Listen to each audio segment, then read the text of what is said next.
Maya Rodriguez wiped the grease from her hands with an old cloth as she stepped back from the massive fighter jet. The X-47 Tempest sat in the hangar like a sleeping metal beast, its sleek wings folded against its body. Maya had spent the last 6 hours working on its engine, replacing worn parts and adjusting systems that the pilots never even thought about. She knew every bolt, every wire, and every component of this machine better than she knew her own reflection. The hangar buzzed with activity around her. Other mechanics worked on different aircraft, their tools clanging against metal in a rhythm that had become as familiar as breathing to Maya. She had been working on these fighters for 3 years now, ever since arriving at Kepler Station on the frozen planet of Arcturus Prime. The station served as humanity's first line of defense against the alien threat known as the hegemony, though most days it felt more like a maintenance depot than a military fortress. Captain Jake Morrison walked into the hangar, his flight suit crisp and his medals catching the artificial light. He was everything Maya was not in the eyes of the military hierarchy. He was tall, confident, and carried himself with the swagger that came from being one of the best pilots in the fleet. Maya watched him approach his assigned fighter, the one she had spent all morning perfecting for his afternoon training run. Morrison barely glanced at Maya as he performed his pre-flight inspection. This was routine for both of them. He would check the obvious things like fuel levels and control surfaces, while Maya had already ensured that everything underneath the surface was working perfectly. She had calibrated his targeting systems, adjusted his engine parameters for optimal performance in the cold atmosphere, and even modified his seat settings based on his flying patterns that she had observed over months of maintenance logs. The pilot completed his inspection and climbed into the cockpit without a word to Maya or any of the other mechanics. This was normal. Pilots lived in a different world from the people who kept their machines running. They received the glory, the promotions, and the recognition while mechanics like Maya remained invisible, working in the shadows to ensure that heroes could be heroes. Maya turned her attention to the next fighter in line. This one belonged to Lieutenant Amy Collins, one of the few pilots who actually acknowledged the mechanics when she saw them. Collins had even asked Maya about engine performance once, showing genuine interest in understanding her machine better. It was a rare moment of recognition that Maya treasured, even though it lasted only a few minutes. As she began her inspection of Collins' fighter, Maya noticed something that made her frown. The atmospheric processors were showing signs of stress that the standard maintenance protocols would not catch for another week. In the extreme cold of Arcturus Prime, this kind of wear could lead to catastrophic failure during flight. Maya made a note to replace the components immediately, even though it meant working late into the night shift. Senior Chief Tony Martinez approached her workstation. Tony was the head of the maintenance crew, and one of the few people who understood Maya's value to the operation. He was a career military man who had worked his way up through the ranks by being better at his job than anyone else, and he recognized the same dedication in Maya. Tony looked at the notes Maya was making and nodded approvingly. She had caught another potential problem before it became dangerous. This was why Tony always assigned the most critical aircraft to Maya. She had an instinct for machines that could not be taught in any technical school. She could hear problems in an engine before diagnostic computers detected them.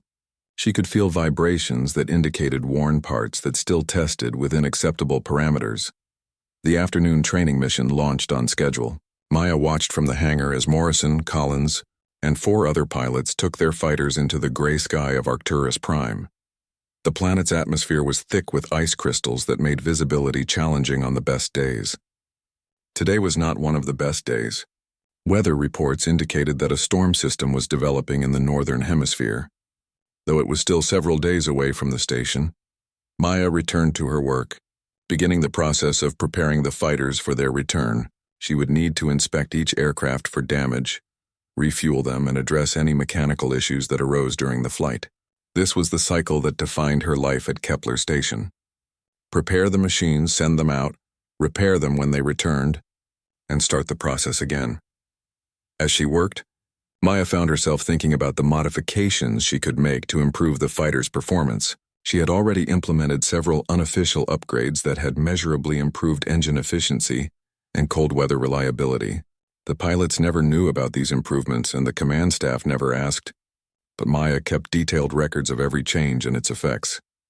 The fighter she was working on could be so much better with just a few strategic modifications. The atmospheric processors could be recalibrated to handle more extreme conditions. The navigation systems could be upgraded with better filters for the ice crystal interference that plagued operations on Arcturus Prime. The engines could be tuned for better performance in the thin, cold air that made up the planet's atmosphere.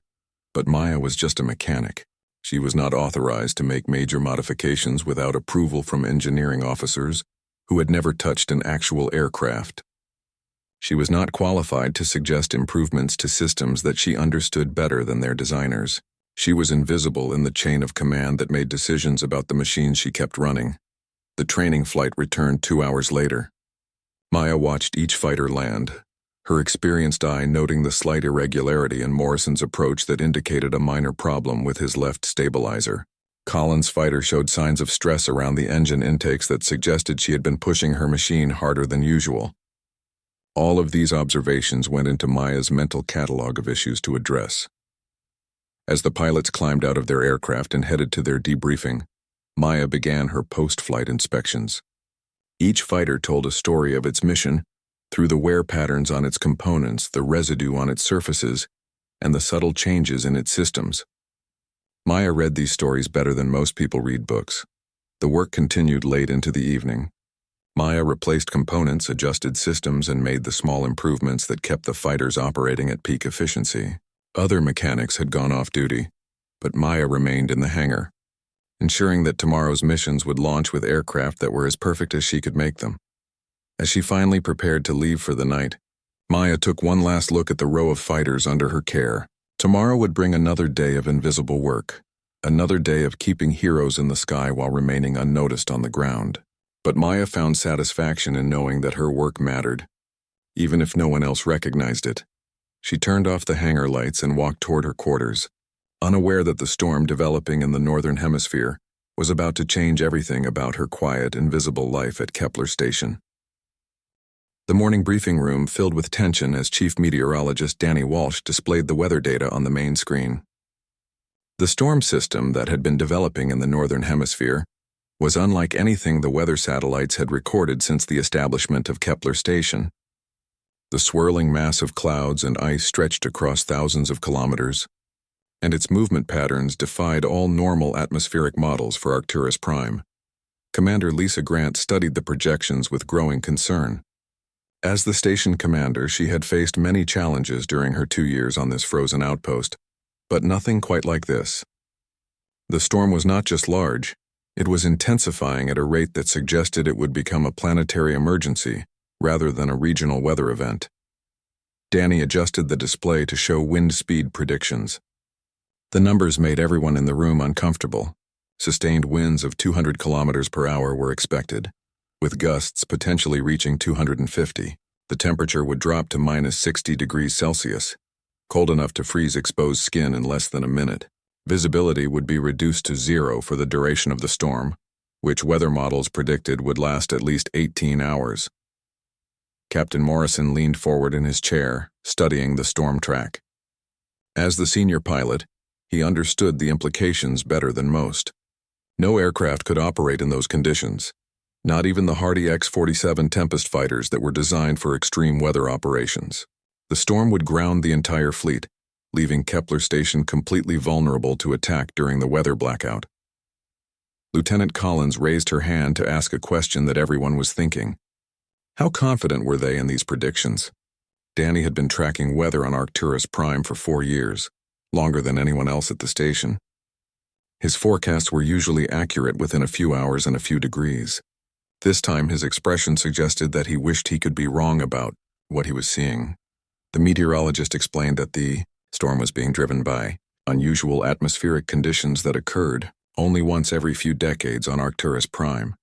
The planet's 3 moons were currently aligned in a configuration that created extreme gravitational effects on the atmosphere. Combined with a solar flare activity that was charging the upper atmosphere, these conditions had created a perfect storm that was literally unprecedented in human experience on this world.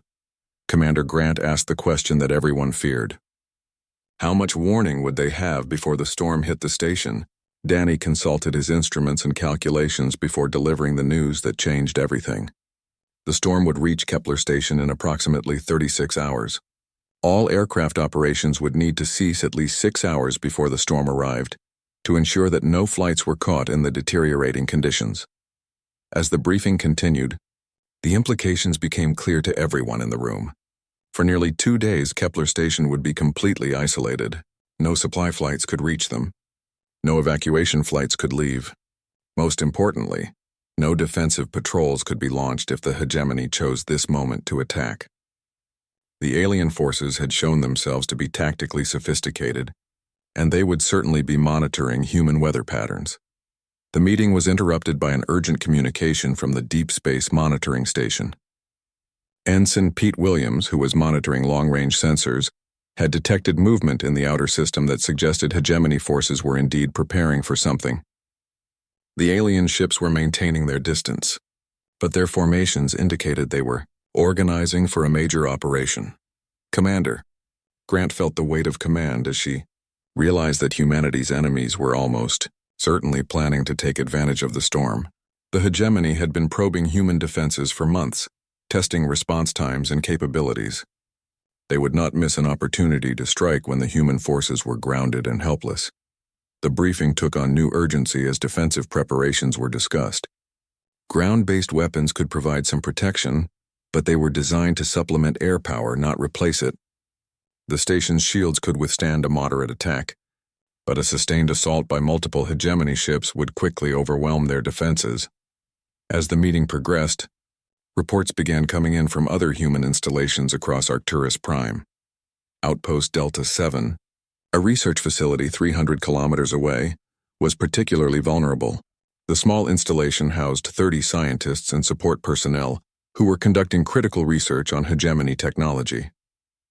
They had minimal defenses and no ability to evacuate themselves if threatened. Dr. Helen Parker, the head of research operations, participated in the briefing via communication link from Delta 7. She reported that her facility had detected unusual energy signatures in their area that suggested hegemony forces were already moving into position. The research station's location made it an obvious target, as it was isolated and lightly defended. The strategic situation became increasingly clear as more information arrived. The hegemony was positioning forces to attack multiple human installations during the storm, when air support would be impossible and communications would be severely disrupted. It was a coordinated assault designed to cripple human operations on Arcturus Prime while minimizing their own losses. Maya Rodriguez listened to the briefing from her position near the back of the room. As a mechanic, she was not normally included in command meetings, but Senior Chief Martinez had brought his entire maintenance team to hear the weather warnings. Maya understood the technical implications better than most. The extreme cold and high winds would not just ground aircraft. They would make routine maintenance impossible. Any fighter that developed problems during the storm would remain broken until the weather cleared. The meeting continued with discussions of evacuation procedures and emergency protocols. Non-essential personnel would be moved to the most secure sections of the station. All aircraft would be sealed in their hangars and secured against the storm damage. Emergency supplies would be distributed throughout the facility in case sections became isolated during the worst weather. As the briefing concluded, Commander Grant issued orders that would prepare the station for siege conditions. All leave was canceled.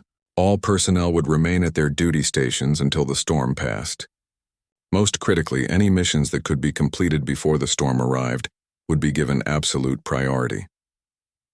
The room emptied slowly as personnel returned to their duties with new urgency. Maya walked back to the hangar with the other mechanics, her mind already working on the preparations that would be needed. Every fighter would need to be inspected, fueled, and prepared for whatever missions might be required in the narrow window before the storm arrived.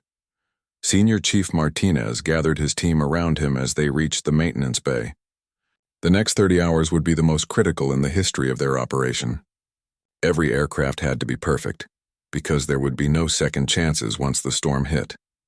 Any mission that launched during this period might be the last mission for whoever flew it. Maya looked at the row of X-47 Tempest fighters under her care. These machines would be the only thing standing between the human installations and total destruction during the storm. The pilots who flew them would need every advantage she could give them, every modification she could implement, and every hour of preparation she could provide. As she began her work, Maya could not shake the feeling that the approaching storm would test more than just the weather resistance of their aircraft. It would test the limits of human courage, ingenuity, and determination in the face of an enemy that chose to attack when they seemed most vulnerable. The emergency klaxon shattered the morning quiet at Kepler Station as the first distress signal arrived from Outpost Delta 7. Maya Rodriguez was deep in the engine compartment of Captain Morrison's fighter when the alarm sounded, her hands covered in lubricant as she fine-tuned the atmospheric processors for optimal cold weather performance. The urgent tone meant only one thing: somewhere, human lives were in immediate danger. In the command center, Commander Grant received the transmission that confirmed their worst fears. Dr. Helen Parker's voice crackled through the communication system, distorted by atmospheric interference that was already building as the storm approached. The research outpost was under attack by hegemony ground forces that had somehow infiltrated the area during the night. 30 people were trapped with failing life support systems and no means of escape. The situation was deteriorating rapidly at Delta 7. The hegemony forces had disabled the facility's main power grid and were systematically destroying backup systems. Dr. Parker reported that they had perhaps 6 hours of emergency power remaining before life support would fail completely. The temperature inside the facility was already dropping, and several injured personnel needed immediate medical attention that the outpost could not provide. Captain Morrison and his squadron received immediate launch orders despite the approaching storm. The weather conditions were already marginal for flight operations, with visibility reduced and wind speeds increasing hourly. The first bands of the massive storm system were still 12 hours away, but the outer edges were creating turbulence that made flying dangerous even for experienced pilots. Maya watched from the hangar as Morrison performed his pre-flight inspection with unusual care. She had worked through the night to ensure that his fighter was prepared for extreme conditions, but she worried that even her modifications might not be enough for what the pilots would face. The atmospheric processors she had calibrated were designed to handle cold weather, but not the kind of temperatures that the storm would bring.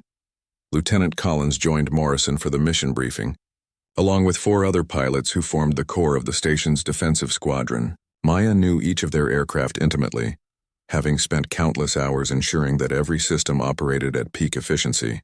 She had made unofficial modifications to each fighter based on the individual flying styles of their pilots, improvements that enhanced performance but were not recorded in any official maintenance log. The mission parameters were straightforward but dangerous. The squadron would fly to Delta 7, evacuate the trapped personnel, and return to Kepler Station before the storm made flight impossible. The distance of 300 kilometers would normally be routine for the X-47 Tempest fighters, but the deteriorating weather conditions made every aspect of the mission hazardous. Maya climbed into the observation tower as the fighters prepared for launch. She carried a portable communication unit that would allow her to monitor the squadron's progress and provide technical support if problems developed. Her knowledge of each aircraft's specific characteristics might prove valuable if emergency repairs or system adjustments became necessary during the mission. The launch sequence proceeded normally despite the increasing wind. Morrison's fighter lifted off first, followed by Collins and the other 4 aircraft in precise formation. Maya watched them disappear into the gray sky, noting the way the wind currents affected their takeoff patterns. The atmospheric conditions were worse than the weather briefings had indicated, and she made mental notes about modifications that might help future flights in similar conditions. The flight to Delta 7 began routinely enough. Morrison reported normal systems across the squadron, and the fighters maintained formation as they flew through increasingly turbulent air. Maya monitored their progress through both radio communications and the tracking systems that showed their position relative to the storm front. The weather was deteriorating faster than predicted, but the squadron was making good time toward their destination. The first indication of serious trouble came 20 minutes into the flight. Lieutenant Collins reported that her atmospheric processors were showing stress indicators that suggested they were struggling with the extreme cold. Maya immediately recognized the symptoms from her detailed knowledge of the systems. The components were operating outside their designed parameters, but still within acceptable limits for short-term operations. Maya keyed her microphone to provide guidance to Collins about adjusting her flight parameters to reduce stress on the atmospheric systems. These were the kinds of modifications that she had wanted to make during routine maintenance, but had been prevented from implementing by military regulations. Now, in an emergency situation, she could finally share her expertise directly with the pilots who needed it. The situation worsened as the squadron approached the halfway point to Delta 7. The storm front was moving faster than meteorological predictions had indicated, and the outer bands of severe weather were beginning to affect the aircraft. Morrison reported increasing turbulence and visibility that was dropping toward dangerous levels. The fighters were being buffeted by wind currents that threatened to break their formation. Maya listened with growing concern as the pilots struggled with conditions that were beyond their training experience. The X-47 Tempest fighters were capable aircraft, but they were being pushed toward their operational limits by weather that was unprecedented in the human experience on Arcturus Prime. She began calculating modifications that could help, but there was no way to implement changes to aircraft that were already in flight. The crisis began in earnest when Sergeant Kevin Barnes reported a critical failure in his engine systems. The extreme cold had caused a cascade failure in components that Maya had been concerned about during her pre-flight preparations. Barnes was losing power and altitude, struggling to maintain control of his aircraft as secondary systems began to fail in sequence.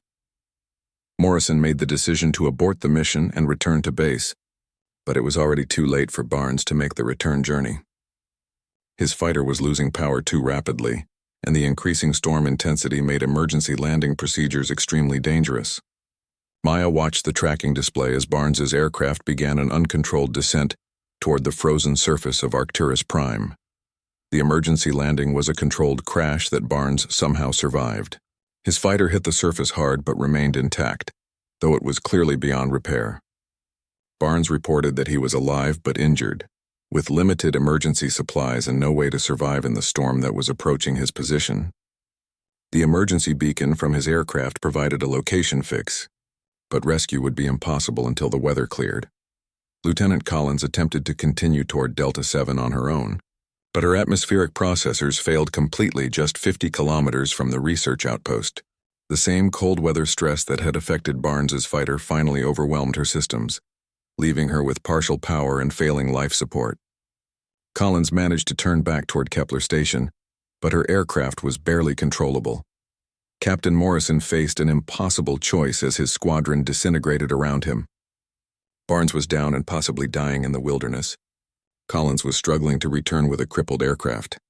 The remaining fighters were showing stress indicators that suggested they would suffer similar failures if they continued into the worsening weather. Delta 7 still needed rescue, but the mission was becoming a disaster that would cost more lives than it saved. Maya Rodriguez watched the tactical display with growing frustration as the squadron situation deteriorated.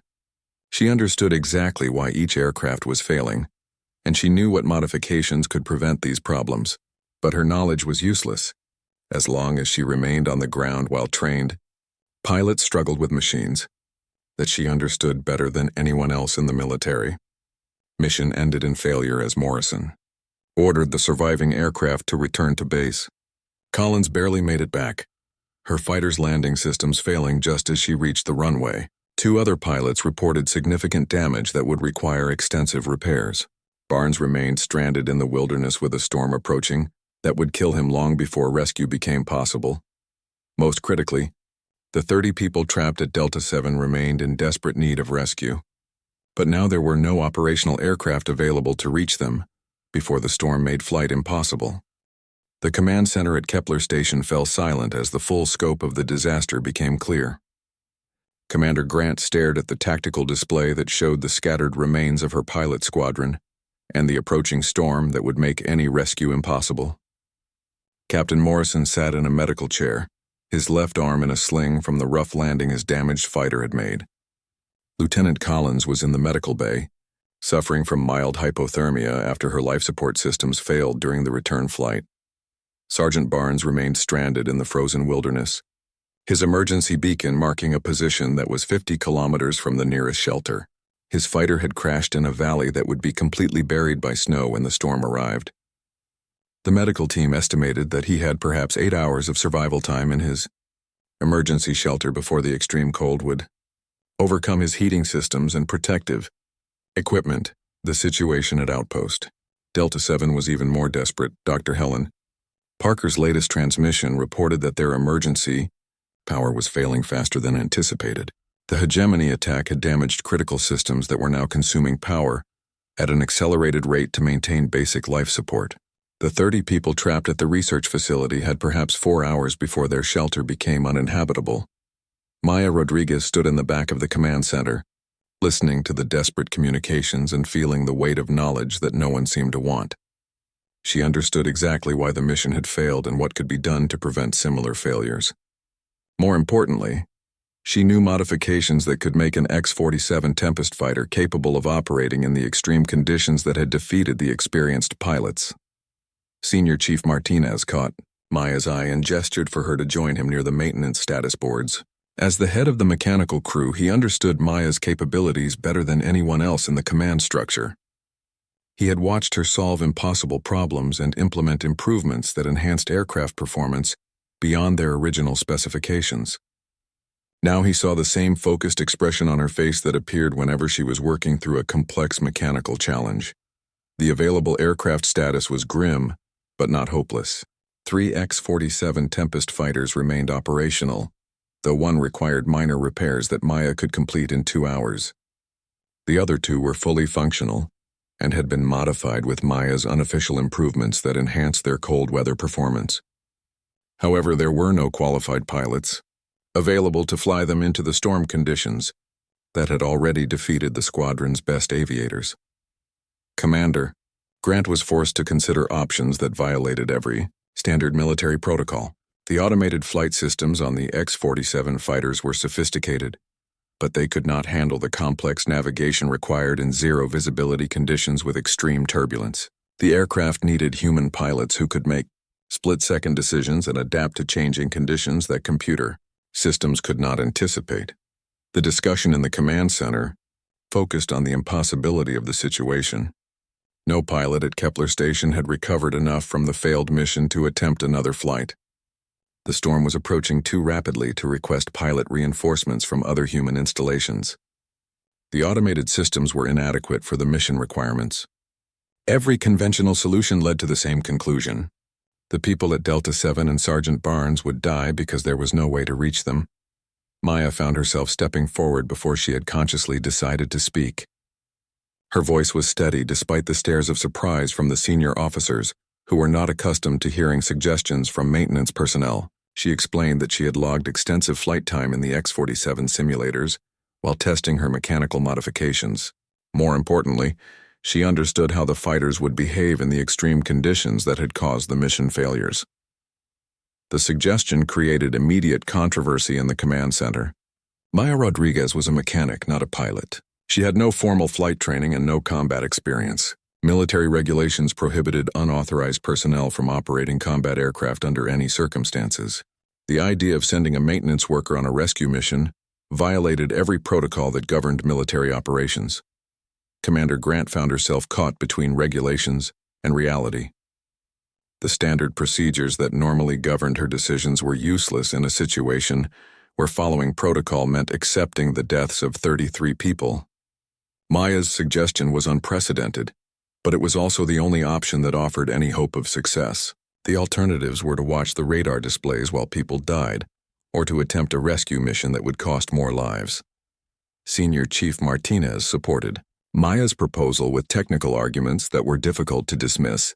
Maya had designed and implemented the modifications that made the X-47 fighters more resilient to extreme weather conditions. She understood the aircraft systems better than their original designers, and had spent more time working with these specific machines than any pilot at the station. Her simulator experience was extensive, and her mechanical knowledge gave her insights into aircraft capabilities that trained pilots lacked. The debate continued as precious time slipped away. Every minute of discussion reduced the chances of reaching Delta 7 before their power failed completely. The storm was approaching steadily, and the window for any rescue attempt was closing rapidly. Maya stood quietly while officers debated her qualifications, fighting the urge to point out that conventional qualifications had already failed to solve the problem.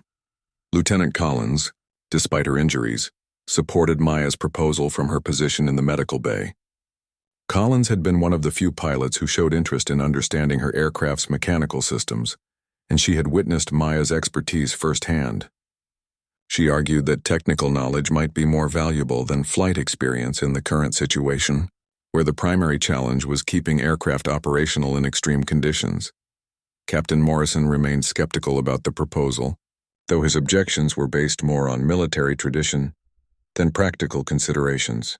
He argued that flying in combat conditions required training and experience that could not be replaced by mechanical knowledge.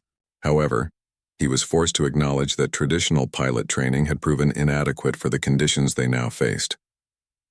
The final decision rested with Commander Grant, who faced the loneliest moment of her command career. Every choice available to her violated either military regulations or her responsibility to protect the lives under her command. She could follow protocol and accept the deaths of 33 people, or she could authorize an unprecedented mission that might save lives, but would certainly end her military career if it failed. Maya waited silently as the commander weighed options that had no clear right answer. She thought about the modifications she had made to the X-47 fighters and the hours she had spent in simulators learning how to optimize their performance. She considered the people dying at Delta 7 and Sergeant Barnes slowly freezing in his emergency shelter. Most of all, she thought about the machines that she understood better than anyone else in the military, sitting idle in the hangar while people died for lack of someone willing to fly them. Commander Grant finally broke the silence with a decision that shocked everyone in the command center. She authorized Maya Rodriguez to attempt the rescue mission, acknowledging that the situation was beyond conventional solutions and required unconventional actions. The authorization came with the understanding that Maya would be entirely responsible for the consequences of her decision, and that the mission would proceed without official support if it violated regulations. Maya nodded her acceptance of the responsibility and the risks. She had spent 3 years keeping other people's aircraft operational while remaining invisible in the background. Now she would have the opportunity to prove that understanding machines was just as valuable as knowing how to fly them. The 33 lives depending on her success would discover whether a mechanic could accomplish what trained pilots could not.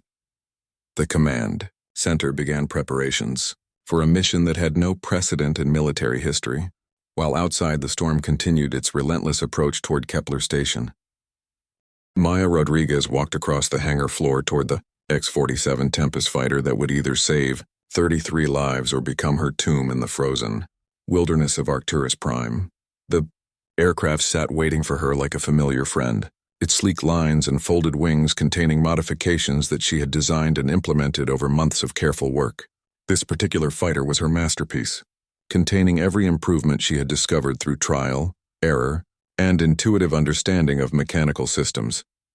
Senior Chief Martinez and his maintenance team worked frantically around the aircraft, implementing last-minute modifications that Maya had requested for the extreme weather mission.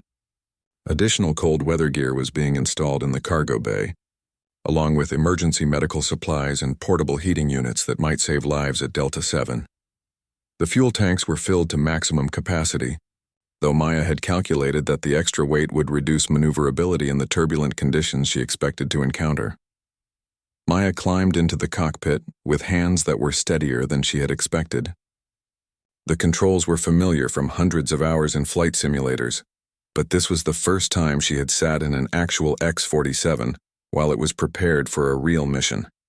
Every switch and display had meaning that went beyond theoretical knowledge, representing systems that she had personally calibrated for optimal performance in extreme conditions. The pre-flight checklist proceeded smoothly as Maya activated systems in the precise sequence that would bring the fighter to full operational status. Each component responded exactly as she had programmed it during her modifications, confirming that her theoretical calculations had been correctly implemented. The atmospheric processors were showing optimal readings. The engine parameters were within her modified specifications, and the navigation systems were calibrated for the interference patterns she expected from the storm. Lieutenant Collins appeared at the side of the cockpit despite her injuries, carrying a flight helmet and survival suit that had been modified for Maya's smaller frame.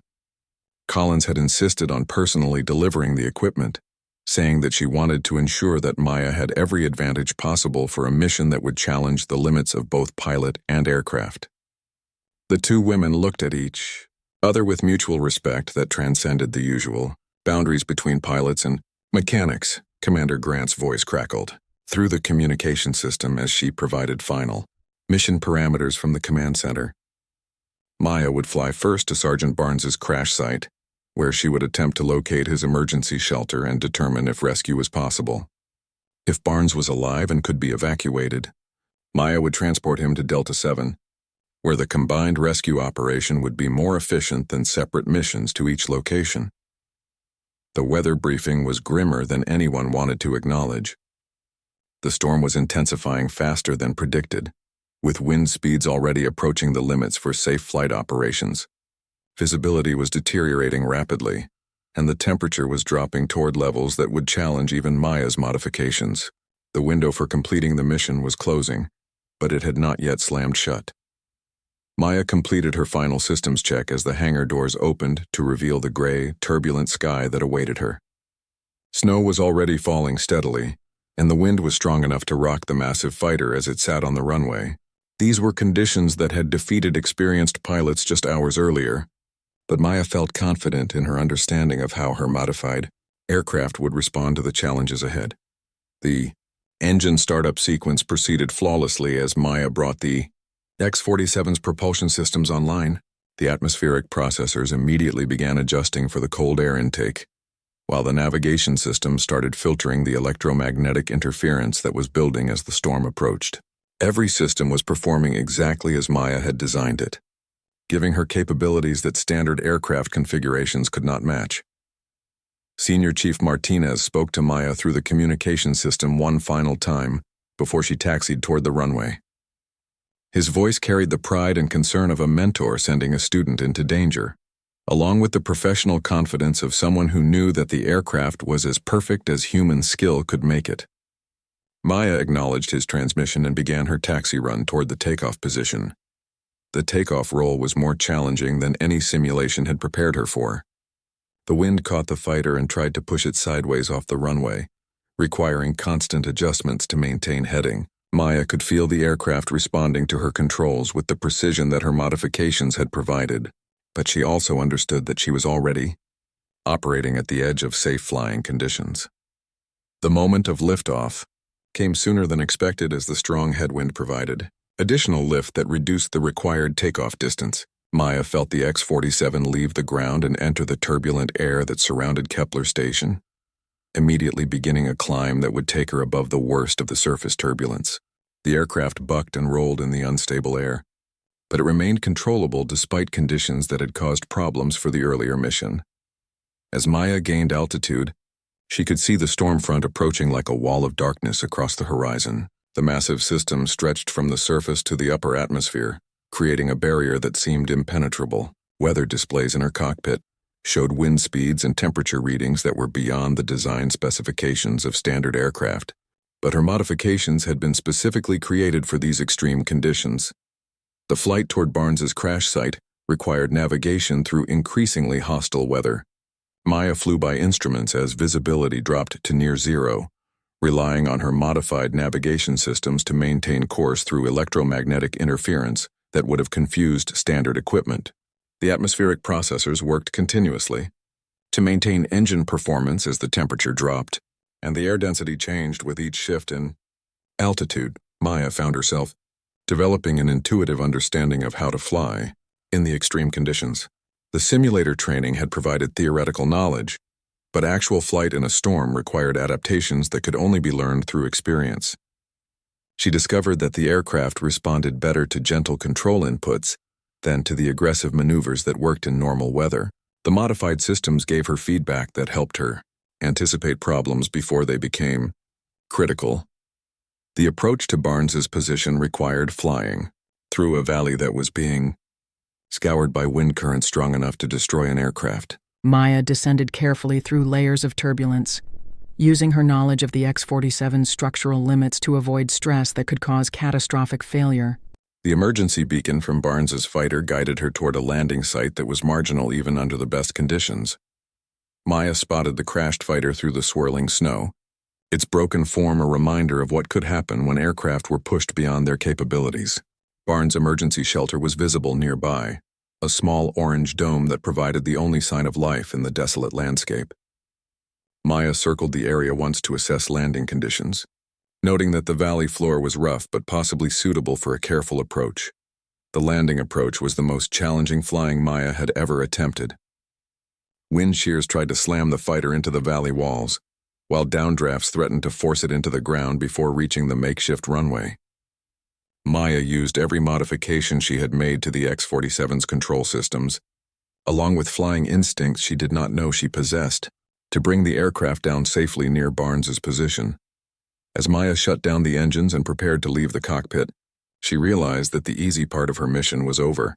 She had successfully reached Barnes's location, despite weather that had defeated experienced pilots. But now she faced the challenge of rescuing 30 people from Delta 7, while flying through a storm that was still intensifying. Maya Rodriguez fought against wind that tried to knock her down as she crossed the frozen ground between her fighter and Sergeant Barnes's emergency shelter.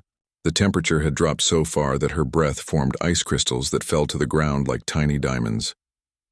Her modified survival suit provided protection against the cold, but she could feel the brutal environment trying to find any weakness in her equipment.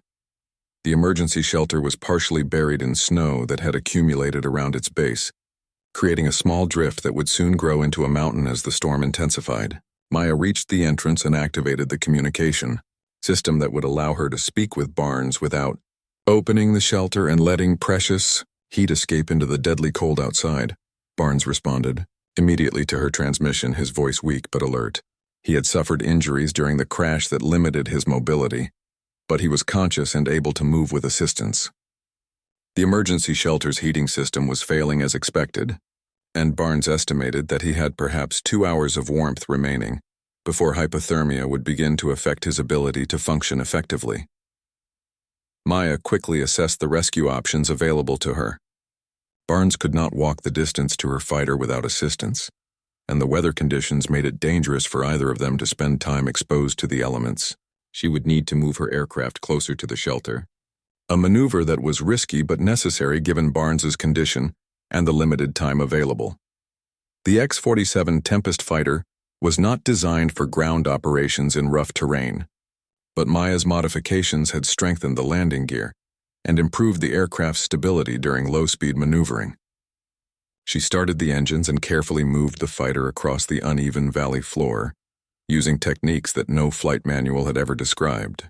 The aircraft bucked and swayed as its landing gear encountered rocks and ice, but it remained controllable under her careful guidance.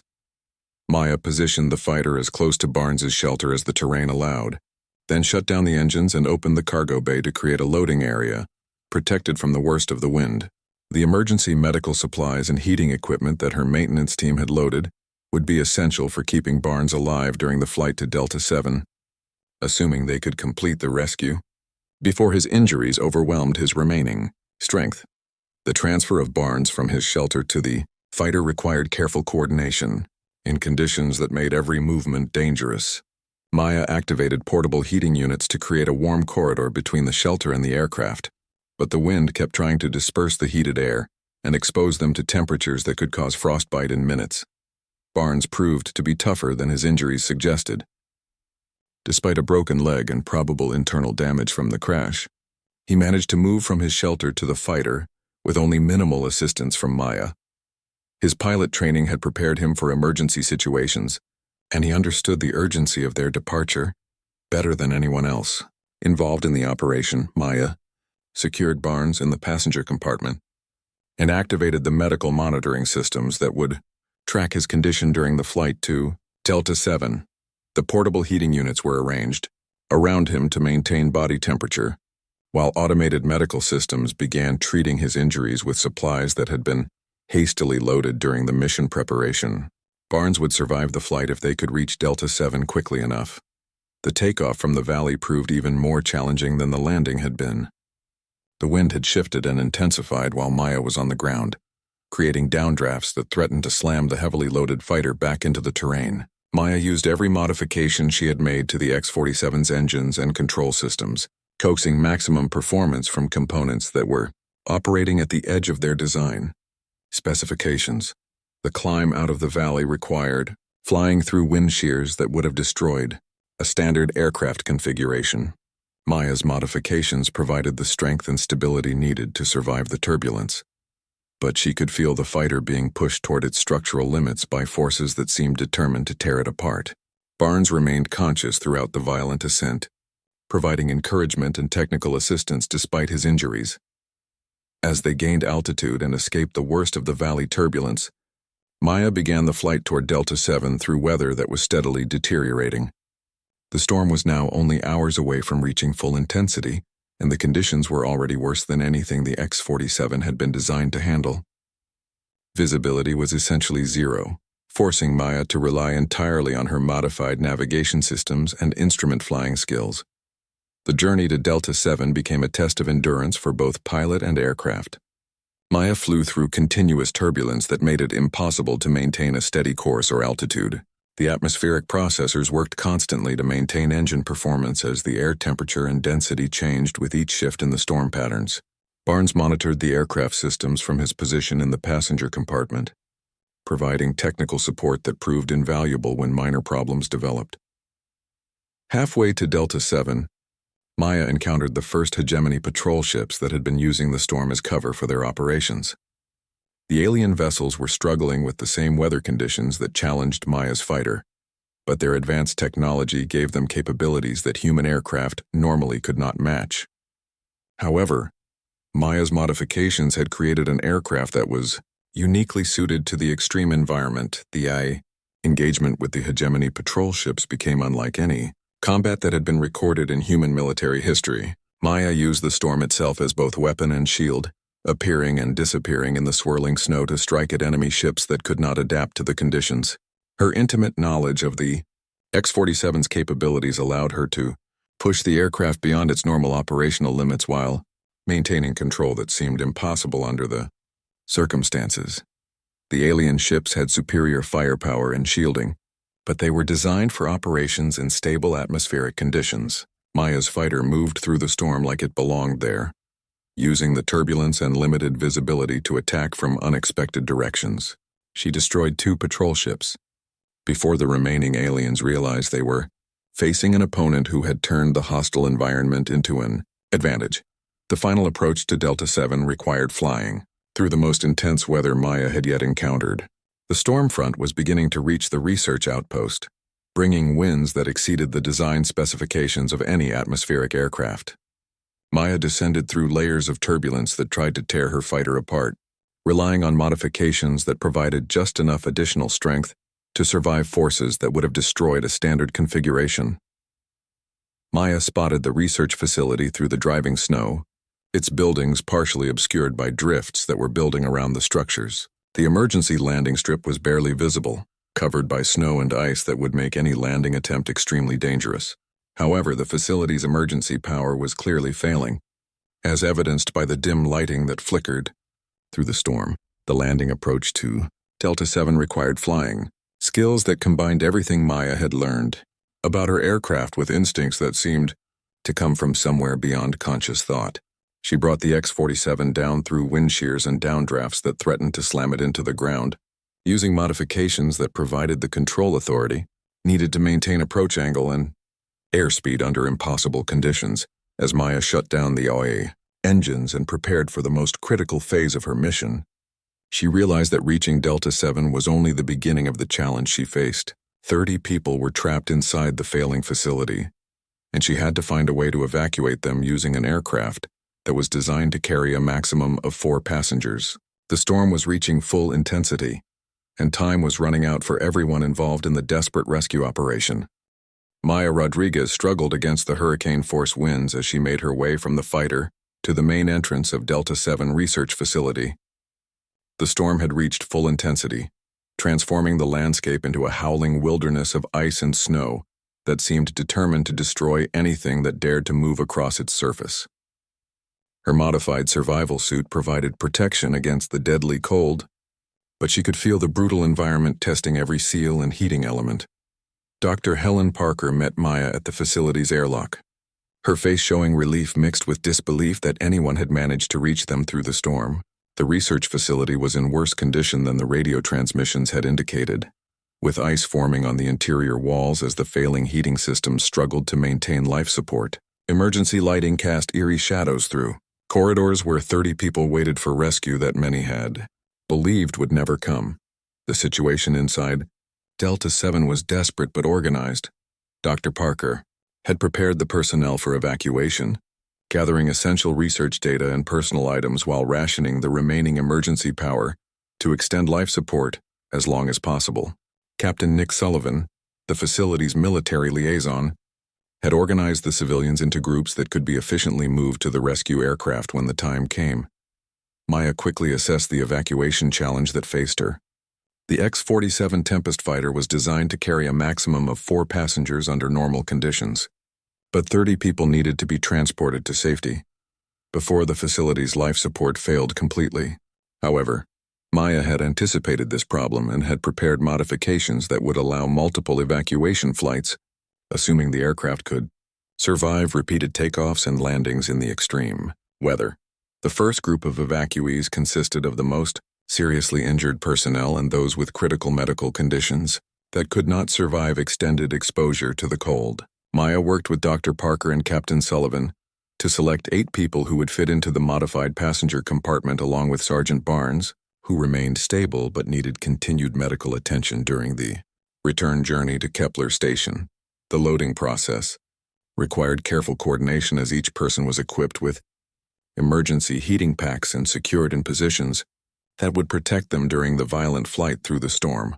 Maya activated additional life support systems that her maintenance team had installed, creating an environment that could sustain the passengers despite the brutal conditions they would encounter.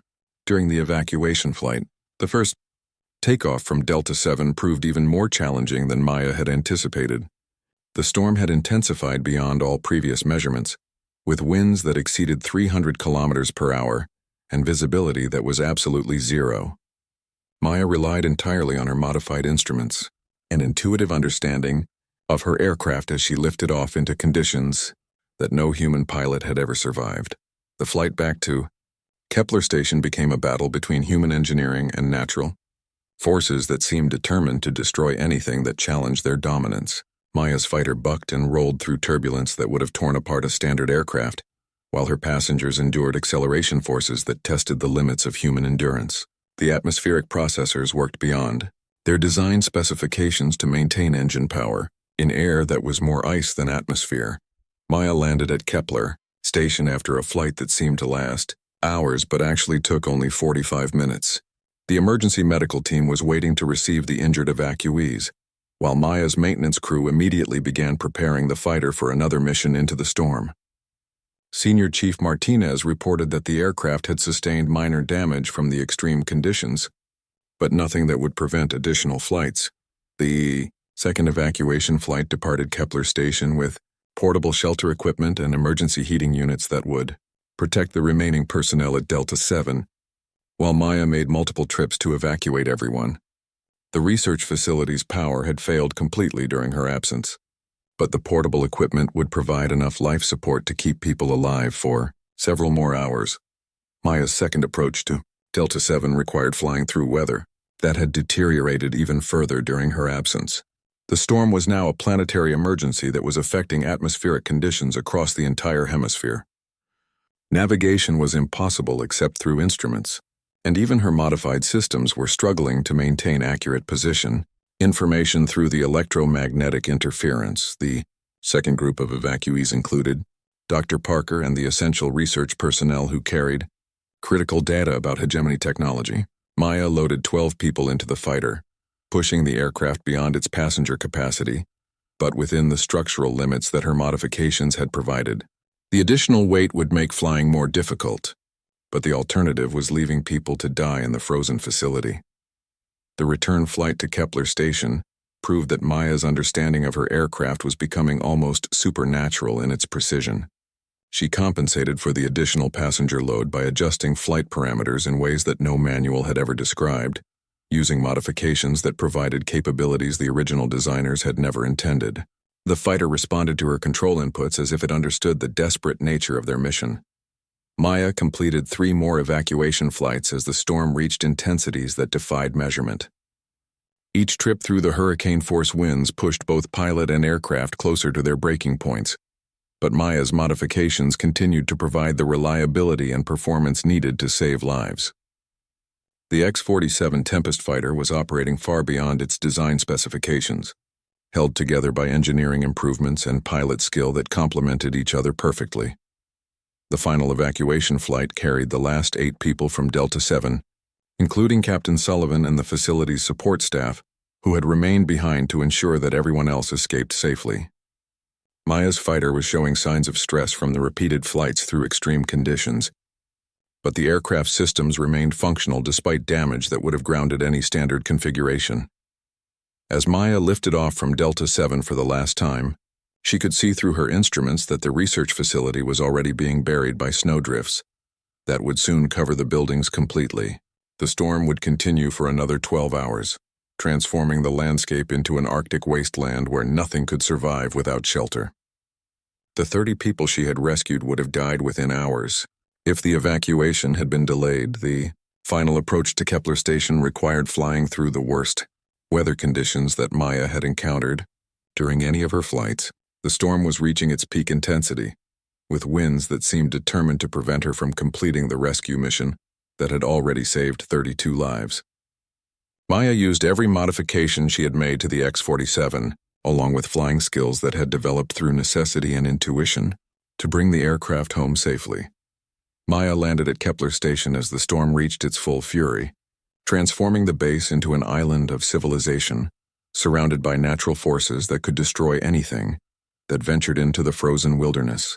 Her X-47 Tempest fighter rolled to a stop in the hangar, its systems finally shutting down after hours of operation, under conditions that should have been impossible to survive. As Maya climbed out of the cockpit for the final time, she realized that she had accomplished something that would change how the military viewed both her abilities and the potential of properly modified aircraft.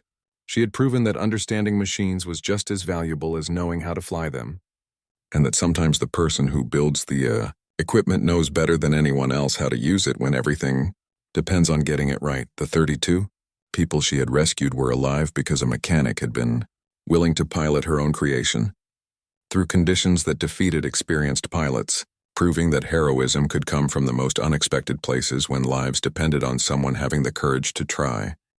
The storm that had threatened to destroy everything human on Arcturus Prime finally began to weaken as dawn approached over Kepler Station. Maya Rodriguez stood in the hangar, looking at her X-47 Tempest fighter that had somehow survived conditions no aircraft should have been able to endure.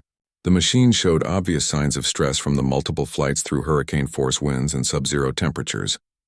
But it had brought 32 people home alive when conventional wisdom said rescue was impossible.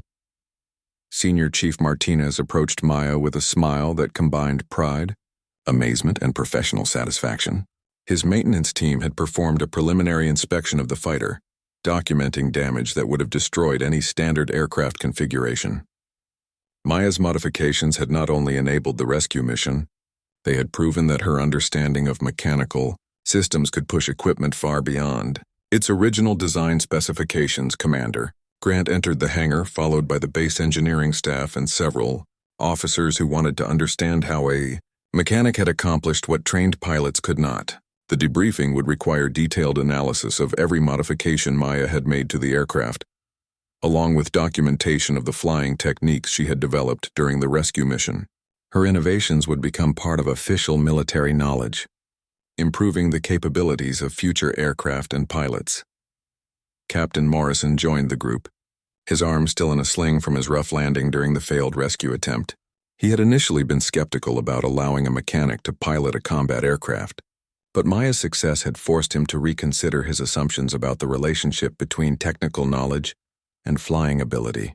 Morrison offered his congratulations with genuine respect for achievements that went far beyond what anyone had thought possible. Dr. Helen Parker appeared in the hangar entrance, leading a group of scientists and researchers who had been rescued from Delta 7. The research data they carried represented months of critical work on hegemony technology that could not have been replaced if lost during the storm. Dr. Parker approached Maya with tears in her eyes, understanding that she and her colleagues were alive only because someone had been willing to risk everything to reach them. The rescued personnel from Delta 7 gathered around Maya's fighter, touching the aircraft that had carried them through conditions that would be talked about for decades to come. Each person understood that they had witnessed something unprecedented in military history, a rescue mission that succeeded because human ingenuity and determination had overcome seemingly impossible obstacles. Sergeant Barnes, despite his injuries, insisted on thanking Maya personally for saving his life. He had spent hours stranded in the frozen wilderness, knowing that conventional rescue methods could not reach him before the storm killed him. Maya had not only reached his position, but had flown him to safety through weather that he would not have believed any aircraft could survive. Commander Grant formally promoted Maya to lieutenant, recognizing that her contributions to the rescue mission went far beyond mechanical expertise. Maya had demonstrated leadership, courage, and flying ability that warranted recognition at the highest levels of military command. More importantly, she had proven that expertise could come from unexpected sources when lives depended on someone being willing to act.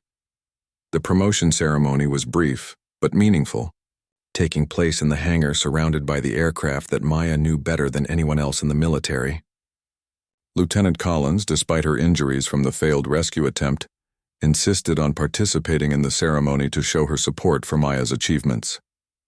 The two women had developed mutual respect that transcended the traditional boundaries between pilots and mechanics. Maya's new assignment as chief test pilot for the experimental fighter program represented a fundamental change in how the military viewed her capabilities.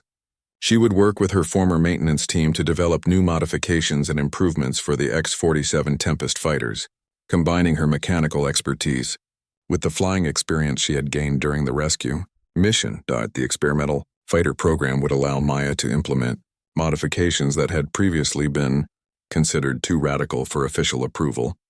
Her success during the rescue mission had proven that unconventional approaches could provide capabilities that standard procedures could not achieve. The military was finally ready to recognize that innovation often came from people who understood equipment at the most fundamental level.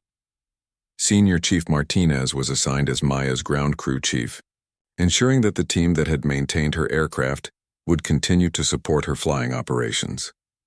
The mechanics who had worked with Maya for 3 years were proud to be part of a program that recognized their contributions to military effectiveness. They understood that Maya's success reflected well on everyone who had supported her work. The hangar became the center of a new approach to aircraft development that combined mechanical expertise with operational experience. Maya's modifications would be studied, tested, and implemented across the entire fleet of X-47 Tempest fighters. Her innovations would improve the capabilities of all pilots, not just those who understood the technical details of their aircraft. The rescue mission had also changed how the military viewed the relationship between technical knowledge and combat effectiveness. Maya had proven that understanding how equipment worked was just as important as knowing how to use it. Future training programs would emphasize mechanical knowledge alongside traditional flying skills, producing pilots who could maximize their aircraft's capabilities. Maya returned to her work with new authority and recognition, but she remained the same person who found satisfaction in solving mechanical problems and improving aircraft performance. The difference was that now her expertise was officially recognized and supported by military resources that would allow her to implement improvements on a much larger scale. The X-47 Tempest fighter that had carried 32 people to safety would be restored and modified to serve as the prototype for the next generation of atmospheric fighters. Maya's innovations would be incorporated into new aircraft designs, ensuring that future pilots would have capabilities that had been proven under the most extreme conditions possible. The storm had finally ended, leaving Arcturus Prime buried under snow that would take weeks to clear. But inside Kepler Station, Maya Rodriguez worked on new modifications that would make the next generation of fighters even more capable than the aircraft that had saved so many lives. She had proven that sometimes the person who builds the machine understands it better than anyone else, and that heroism could come from the most unexpected places when courage met opportunity.